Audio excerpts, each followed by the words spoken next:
మంచిర్యాల జిల్లాలో JN1 corona కొత్త variant రాలేదని జిల్లా వైద్య ఆరోగ్య శాఖ అధికారి సుబ్బారాయుడు స్పష్టం చేశారు. మంచిర్యాల సస్పూర్ సమీకృత కలెక్టరేట్ కార్యాలయంలో ఏర్పాటు చేసిన మీడియా సమావేశంలో ఆరోగ్య శాఖ అధికారి సుబ్బారాయుడు పాల్గొని మాట్లాడుతూ మంచిర్యాల జిల్లాలో ఓ వైద్యుడికి JN1 వేరియంట్ కరోనా సోకిందని సోషల్ మీడియాలో తప్పుడు ప్రచారం జరిగిందని ఈ సంబంధిత వైద్యుడికి ర్యాపిడ్ టెస్ట్ నిర్వహించి వైరస్ సోకలేదని నిర్ధారించామని తెలిపారు.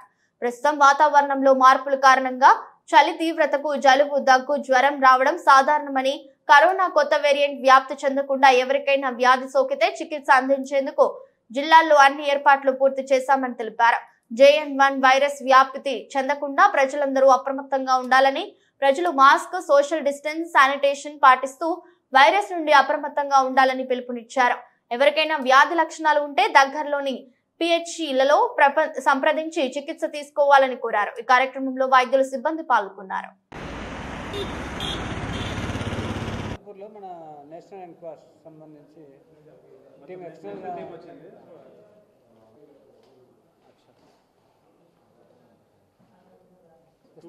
ట్రాఫిక్ బాగా పద్ధతి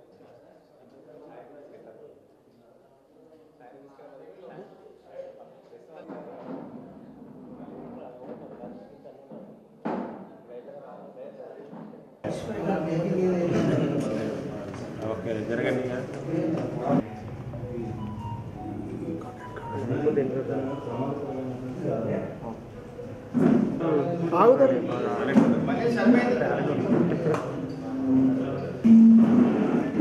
సరే మీరు వీడియో తీయండి.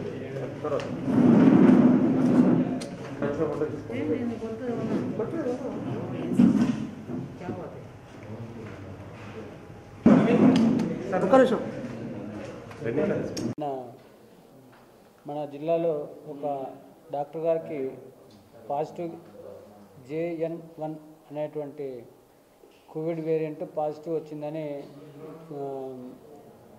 ప్రసార మాధ్యమాలలో చాలా విరివిగా దీన్ని ప్రసారం చేయడం జరిగింది.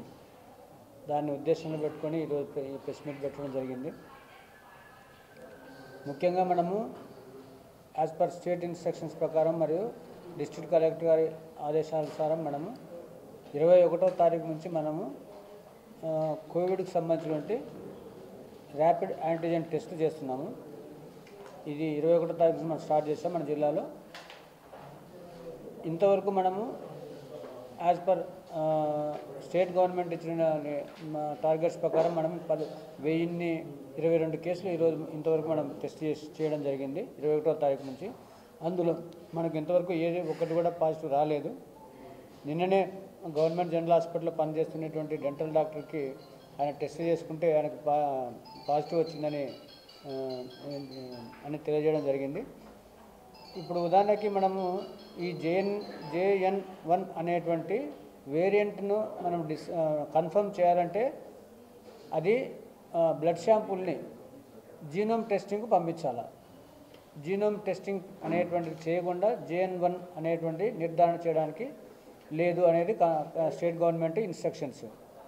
సో దాన్ని ఉద్దేశం పెట్టుకొని ఇప్పుడు ఉదాహరణకి ఫస్ట్ ఆఫ్ ఆల్ ఎవరైనా కానీ upper respiratory tract infections, acute respiratory tract infections, influenza like infections ఉండేటువంటి వాళ్ళు, అంటే సీజన్లో చలికాలం కాబట్టి సీజన్ ఎక్కువగా ఉంది కాబట్టి అప్పర్ రెస్పిరేటరీ ట్రాక్ట్ ఇన్ఫెక్షన్స్ ఎక్కువగా ఉండేటువంటి అవకాశాలు ఉన్నాయి కాబట్టి ఏదైతే జలుబు, దగ్గు, జ్వరము, కీళ్ళ నొప్పులు ఇటువంటి ఉండేటువంటి వాళ్ళందరినీ కూడా PHCస్లో ఫస్ట్ టెస్ట్ చేయించుకోమని మనము రిక్వెస్ట్ చేయడం జరుగుతుంది.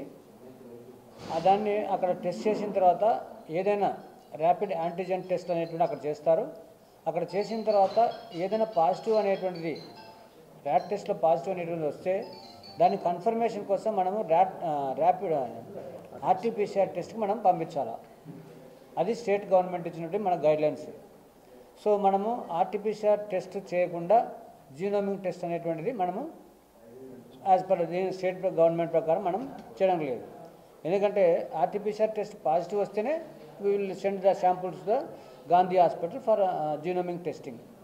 సో అది చేసిన తర్వాత మాత్రమే మనము JN1 అనేటువంటి దాన్ని కన్ఫర్మ్ చేయాలనేది నా రిక్వెస్ట్. సో మీరందరూ కూడా మన దగ్గర మిమ్మల్ని నేను కోరుకునేది ఏంటంటే జనాలకి ఈ వెదర్కి సంబంధించినటువంటి లేకపోతే అప్పర్ రెస్పిరేటరీ ట్రాక్ట్కి సంబంధించినటువంటి ఇన్ఫ్లుయెంజా లైక్ ఇన్ఫెక్షన్స్ సంబంధించినటువంటి వాటి మీద విరివిగా మీరు ప్రచారం చేసి ఏదైనా సిమ్టమాటిక్ కేసులు సిమ్టమాటిక్గా ఉండేటువంటి వాళ్ళు బ్రీతింగ్ ప్రాబ్లం ఉండేటువంటి వాళ్ళు పిఎస్సిస్లో మనకు ఉండేటువంటి అవైలబిలిటీ టెస్ట్ చేయించుకోవాలని మీ ద్వారా నేను కోరడం జరుగుతుంది.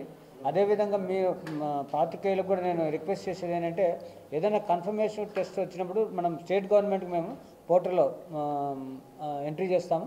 సో ఆ పోర్టల్లో నుంచి మనకు ఉండేటువంటి రిపోర్ట్ అనేటువంటిది బయటకు వస్తుంది. సో మీరందరూ కూడా ఈ సలహానుగా తీసుకొని ఏదైనా విషయం బయట వచ్చినప్పుడు మీరు కొంత కోఆపరేటివ్గా ఉండాలని కోరుకోవడం జరుగుతుంది. ప్రజెంట్ లక్షణాలు ఏంటంటే అప్పర్ రెస్పిరేటరీ ట్రాక్ సంబంధించిన లక్షణాలు మెయిన్గా ఉంటాయి.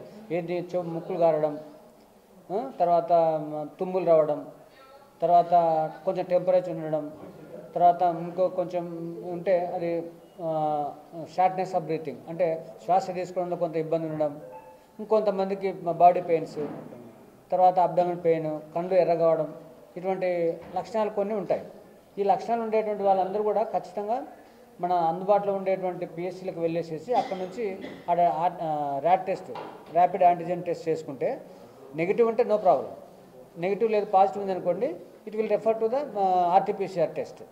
ఆర్టీపీసీఆర్ టెస్ట్ మనకు గవర్నమెంట్ జనరల్ హాస్పిటల్ ఉంది. సింప్టమ్స్ ఉండేటువంటి వాళ్ళందరూ కూడా మెయిన్గా ఫస్ట్ ఆఫ్ ఆల్ ఒకటి మాస్క్ ధరించడం, నెంబర్ 2 హ్యాండ్ వాష్ అనేటువంటిది ఫ్రీక్వెంట్గా చేసుకోవడం, మూడవటువంటిది అవసరమైతేనే మనము జన సమ్మర్దంలోకి వెళ్ళాలి, నాలుగవటువంటిది వెళ్ళిన చోట సోషల్ డిస్టెన్సింగ్ పాటించడం. సో ఇలాంటి శానిటైజర్స్ వాడడం, ఇలాంటివి మనం చేసుకుంటే మనకు ప్రాబ్లం ఉండదు. సో ఈ పాయింట్లు అన్నిటి కూడా మీ ద్వారా జనాలందరికీ తెలియజేయాలని నేను కోరుకుంటున్నాను.